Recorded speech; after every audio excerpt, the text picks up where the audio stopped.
Welcome back to the Chattable Podcast, where we learn real English in real life, enrich vocabulary, and feel proud. Today, we're doing an episode on what happens when things just completely fall apart. Right, exactly. Whether that is, a failing long-term partnership or, honestly, your own sanity just kind of spilling across the floor and rolling under the sofa. Yeah, it's a fascinating topic.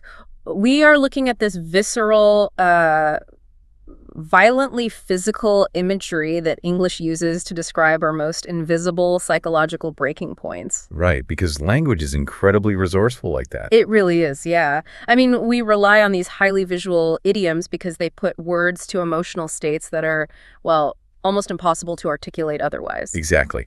And in this episode, we're going to unpack the mechanics of two very distinct types of collapse. Yes. The slow, grinding destruction of a relationship, hitting a permanent obstacle, and then that sudden, frantic sensation of losing your grip on your own mind. So I want to dive straight into the relationship side of things, specifically the phrase on the rocks. Okay, yeah, let's start there. Because, this phrase has always created a very specific and probably very incorrect image in my head. I think I know where you're going with this. Whenever someone mentions a business deal or a marriage being on the rocks, my brain immediately conjures up a crystal lowball glass, a couple of heavy ice cubes, and like a pour of expensive liquor. Right, like a literal drink on the rocks. Exactly. I just picture two people having a deeply miserable time at an upscale cocktail bar. So how did we get from ice cubes in a glass to a failing marriage? Well, the linguistic overlap there is undeniable, but the origin of the phrase actually has absolutely nothing to do with bartending. Wait, really? Nothing at all? Nothing at all. The imagery we are actually pulling from comes from the incredibly high-stakes, perilous world of sailing. Oh, wow. Yes, specifically 19th and early 20th century sailing. Okay, so let's discard the cocktail glasses then. Put me on the ship. What are we actually talking about here? Yeah. So imagine navigating a massive, heavy wooden vessel along a treacherous coastline, way before the invention of GPS or modern sonar. Right, so it's super dangerous. Very. Yeah. Captains relied on dead reckoning, celestial navigation, and frankly, just a lot of luck. I can imagine. And if a storm pushed a ship off course or a current dragged it too close to the shoreline, the vessel would literally run aground on a hidden reef or, a jagged stretch of coastal rocks. Oh, so it is literally on the rock. Exactly. It's stuck on the rocks. That sounds like an instant catastrophe, though. Like the ship just sinks immediately. Right? Well, you would think so, but interestingly, no. And that is the crucial detail that makes the metaphor so powerful. Oh, really? It doesn't just sink? No, a ship hitting the rocks doesn't usually vanish beneath the waves in an instant. It gets stuck. Oh, I see. The vessel is completely immobilized, just pinned against the stone. Wow, that is terrifying. It is. And then the relentless, repetitive force of the ocean waves begins battering the wooden hull. Oh, man. So it's a slow process. Yes, it is a slow, agonizing, and incredibly loud process of splintering apart. Right. The crew is essentially trapped, just watching the structural integrity of their world slowly degrade until it eventually breaks into pieces. Okay, that is a remarkably dark and vivid image. But, applying that to human connection makes profound sense. It really does, right? Yeah, because when a long-term partnership is really struggling, it rarely collapses overnight. It feels exactly like being immobilized. Yes, you're stuck. You're stuck in the same arguments, getting relentlessly battered by the stress of the situation, just waiting for the foundation to finally give out. Exactly. And around the turn of the 20th century, people recognized that parallel. They took the nautical scenario and applied it to life. Right. They took this terrifying nautical scenario and applied it to their own lives. They used it to describe marriages, diplomatic alliances, and corporate mergers that were headed for a grinding, protracted failure. That makes perfect sense. So let's talk about the practical application for you, the listener, navigating these conversations today. Good idea. Because of that heavy, slow-moving imagery, I imagine we shouldn't use this phrase for just any minor dispute. No, definitely not. You want to reserve on the rocks for long-term, significant relationships experiencing heavy, sustained conflict. So it has to be a big deal. Right. The phrase implies a journey that has hit a massive, potentially fatal obstacle. Okay, so a perfect example would be like a massive home renovation taking its toll on a couple. Yes, exactly. You might say to a friend, ever since Marcus and Elena started completely gutting and rebuilding their kitchen 6 months ago, the constant stress has put their marriage on the rocks. That is a great example. It captures the sustained pressure perfectly. The foundation is actively taking damage. Right. And you can apply it to professional settings, too. Oh, absolutely. You can apply it to broad systemic situations. Like in diplomatic news, you will frequently see journalists write something like, trade negotiations between the two nations have been on the rocks for the past year due to increasing tariffs. Okay, notice how much weight the phrase carries in those examples, which, brings up an interesting boundary. What's that? Well, if my coworker leaves their unwashed coffee mug in the office sink for the third day in a row, and I send them a passive-aggressive message about it, is our professional relationship on the rocks? No. Using the phrase for a dirty coffee mug would be wildly theatrical. Okay, so no soap operas in the office. Exactly. You run the risk of sounding like you are starring in a daytime drama. The idiom loses its impact if you apply it to minor, easily solvable irritations. Right. The ship isn't sinking, you just need to do the dishes. Perfectly said. Save the shipwreck imagery for actual systemic shipwrecks. Makes sense.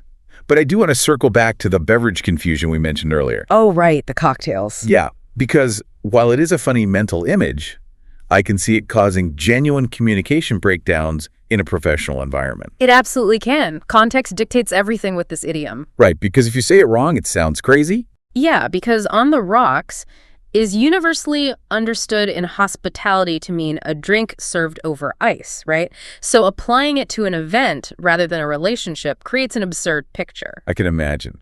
How would that sound? Well, if you tell your department head the afternoon strategy meeting was on the rocks, they are going to pause, trying to figure out why you serve a PowerPoint presentation in a giant glass of ice. Right. I mean, I have certainly endured a few strategy meetings that would have been vastly improved by being poured over ice. Haven't we all? But the rule of thumb for the listener is clear. Ensure the subject of your sentence is a partnership, an alliance, or a marriage. Yes, never an event or a singular occasion. That keeps your language precise and your imagery intact. Exactly. So if you are trapped on those jagged rocks for months on end, whether you are dealing with a failing marriage or a corporate merger that is slowly tearing a company apart, that external pounding eventually infiltrates your mind. It really does. The stress builds up. Right. The relentless stress stops being something happening to your environment and starts eroding your internal psychological state. Right. You go from external disaster to an internal breakdown. And that internal breakdown brings us to the second half of this episode. Yes, moving from the crashing ships to the mind. Exactly. We are moving from the crashing ships to the phrases we use when our own sanity starts slipping away. Right. So we are looking at two phrases here. Lose it and lose someone's marbles. Yes, those are the two. Fundamentally, both of these describe a loss of self-control, a break from reality, or a surrender to madness. Right. But they carry completely different weights. They operate on very distinct frequencies, yeah. Yeah. Let's look at lose it first. Okay. This is a streamlined, abbreviated idiom. It originally evolved as a shortened version of lose your temper or lose your cool. Oh, I see. But it has morphed into a versatile description of a sudden, total loss of emotional regulation. Okay. And then we have lose your marbles. Right. I have to admit, I have always found this idiom slightly bizarre. Really? How so? Well, when someone says they are losing their marbles, I picture literally dropping a torn burlap sack and a bunch of shiny, colorful glass toys spilling out and rolling under the living room sofa. That is a very vivid image. But why marbles? Why are we using children's toys to measure cognitive function? Did people actually carry around little pouches of glass spheres in the 1800s to prove they were sane? The visual of carrying sanity pouches is brilliant, but no. The real history is deeply tied to 19th century street slang.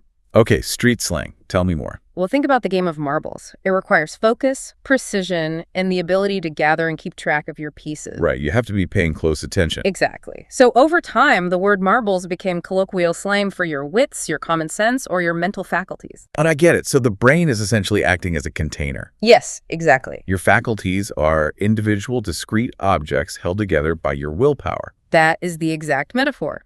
You're supposed to visualize your mind as a tightly cinched bag holding all your rational thoughts. Wow. And if the bag tears? If the string breaks or the bag tears, your thoughts scatter in every direction. You literally cannot gather your thoughts because they are rolling out of reach. Because you're not all there anymore. Right. You've lost your marbles. The physicality of that is so fascinating to me. The idea that sanity isn't a liquid that drains away, but a collection of objects you can physically drop. It is a very tangible way to describe an intangible feeling. So for the listener trying to decide which phrase to drop into conversation, what separates the sudden snap of losing it from the scattered bag of losing your marbles? Good question. So lose it is characterized by a sharp, immediate spike in intensity. Like an explosion. Exactly. The tension snaps in an instant. You use this when someone explodes with emotion. Okay, so anger, mostly. Actually, no. The key detail here is that it applies to any overwhelming emotion, not just anger. Oh, really? Yeah, you can lose it with a sudden fit of hysterical laughter, you can lose it with a wave of panic, or you can lose it with tears. Okay, that makes sense. So an example would be someone holding it together during a terrible day, and then the final straw breaks them. Yes, perfect scenario. Like you could say after her flight was delayed, her luggage was lost, and she dropped her phone in a puddle. Sarah finally lost it and just started screaming for help. Yes. The self-control was fully engaged, and then boom, it vanishes entirely. That is losing it. And what about losing your marbles? Lose your marbles, on the other hand, describes a slow, creeping unraveling. So it isn't an explosion. No, and it's generally much lighter in tone. It is a slightly self-deprecating way to say that chronic annoyance or a deeply weird situation is pushing you toward the edge of reason. So it is an erosion, not an explosion. Exactly. It is the phrase you reach for when you are dealing with the mundane madness of modern life. Right, those repetitive annoyances we deal with daily. Like the endless notification chimes on a group chat. Or the neighbor's dog that barks at the exact same time every single night. Yes. You might say, if I have to listen to that alarm beep one more time today, I am going to lose my marbles. Right. If you've ever felt that highly specific vibration of stress where all you can do is laugh at how ridiculous the situation has become, you've experienced your marbles starting to spill. That is a great way to put it. But, the lighthearted, almost cartoonish nature of dropping glass toys seems to carry a pretty severe warning flag regarding context. Yes, this is a crucial caveat. You have to exercise strict situational awareness with this idiom. Because of the silly tone. Exactly. Because losing your marbles has that inherently silly, slightly mocking tone.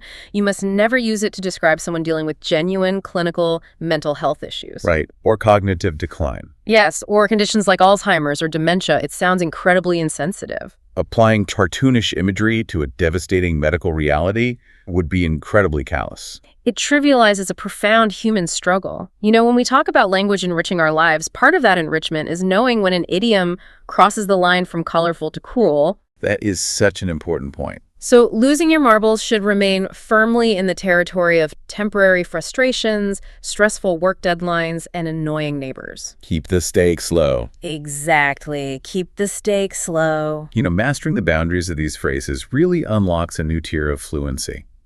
It takes you from simply reciting vocabulary words to painting complex emotional landscapes. It really does. It shows a deeper cultural understanding. Because when you understand the sheer terror of a wooden ship trapped against a reef, or the scattered frustration of trying to pick up tiny glass spheres from the floor, you are internalizing the cultural memory of the language. Right. Stop translating in your head and start communicating with the underlying imagery. And that is what helped you, the listener, navigate social nuances confidently and avoid those awkward metaphorical missteps. Precisely. Well, we've covered a tremendous amount of ground in this episode, moving from the high seas to the living room floor. We really have. But I know you always like to leave us with a broader concept to chew on as we wrap up. And we have been dancing around this idea the whole time. Yeah, I do have a final thought for the listener to ponder. Looking at these idioms side by side reveals something incredible about human psychology. Okay, I am intrigued. What is it? Consider the intense physical sensations tied to our emotions. Yeah. Why is it that the English language, and honestly many other languages, relies on literal, violent physical disasters to describe purely and babble abstract mental states? That is a great question. We talk about crashing massive ships, shattering hearts, and tearing bags of objects. Exactly. What does our reliance on physical trauma reveal about how the human brain actually processes emotional stress? Wow. It suggests the brain might not actually differentiate between the two. The emotional pain of a failing marriage might fire the exact same neural pathways as the physical pain of a broken bone. Yes. We use physical metaphors because, to our nervous system, the threat feels physically real. The language is just reflecting our neurochemistry. Precisely. A sinking ship and a broken heart register as the exact same type of alarm bell in the mind. That is an incredible concept to ponder. The next time you feel your sanity rolling away under the sofa, our minds really do rely on the tangible world to make sense of the invisible chaos inside us. They absolutely do. Well, thank you for joining us for this episode, and we will catch you on the next one.